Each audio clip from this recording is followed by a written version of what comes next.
நீங்கள் சும்மா இருந்து நானே தேவன் என்று அறிந்து கொள்ளுங்கள். ஏன் நான் ஈட்டியை உடைக்கிறேன், ஏன் நான் ரதங்களை சுட்டெரிக்கிறேன், ஈட்டிகளை முறிக்கிறேன், இதெல்லாம் உன்னை நோக்கி வர ஆபத்து. இதெல்லாம் உனக்கு விரோதமாக செயல்படுகிற மனிதனுடைய எண்ணங்கள்.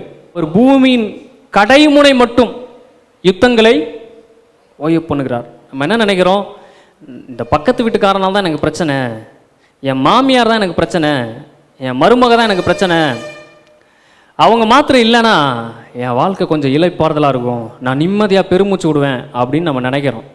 ஆனால் பவுல் சொல்கிறாரு, உன் வீட்டில் இருக்கிற உன் மாமியார் மாம்சத்தோடு ரத்தத்தோடு உனக்கு போராட்டம் இல்லை. வான மண்டலத்தில் உன் குடும்பத்தை அழிக்கணும்னு ஒரு மிகப்பெரிய திட்டமே நடந்துட்டு இருக்குது. பொல்லாத ஆவிகளோடு போராட்டம் இருக்குது.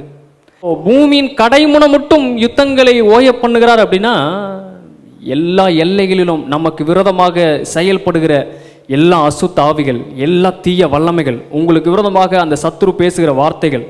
யோபு புஸ்தகத்தில் பிசாசை பார்த்து ஆண்டவர் கேட்குறாரு, நீ எங்கேருந்து வர அப்படின்னு. அவன் சொல்கிறான், பூமி எங்கே சுற்றிட்டு வரேன், யார் மேலே கண்ணு வைக்கலாம், யாரை அழிக்கலாம், யாரை கொல்லலாம், யாரை திருடலாம் அப்படின்னு சொல்லி எல்லா இடத்துலையும் என் கண்ணு இருக்குது.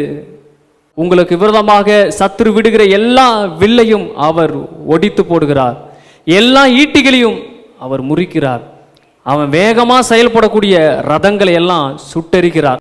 நம்முடைய செயல் என்னவா இருக்கணும்னு அவர் விரும்புகிறார். அப்படின்னா நீங்கள் அமர்ந்திருந்து, இதெல்லாம் யார் செய்கிறா, இதெல்லாம் எனக்காக எப்படி நடக்குது, இவ்வளோ வருஷம் எப்படி உயிரோடு இருந்தேன், இத்தனை தீமைகள் எப்படி தாண்டி வந்தேன், இவ்வளோ கொள்ளை நோயிலேருந்து எப்படி வந்தேன், இவ்வளோ துக்கத்தில் எப்படி, தாவீது சொல்கிறான், நான் இந்த துக்கத்தில் அமிழ்ந்து போகாதபடி நீர் என்னை காப்பாற்றினீர், இதெல்லாம் எப்படி நடக்குது, இதெல்லாம் யோசனை பண்ணி நீரே தேவன் என்று நான் அறிந்து கொள்வேன். ஜாதிகளுக்குள்ளே நீர் உயர்ந்திருப்பீர், பூமியிலே நீர் உயர்ந்திருப்பீர்.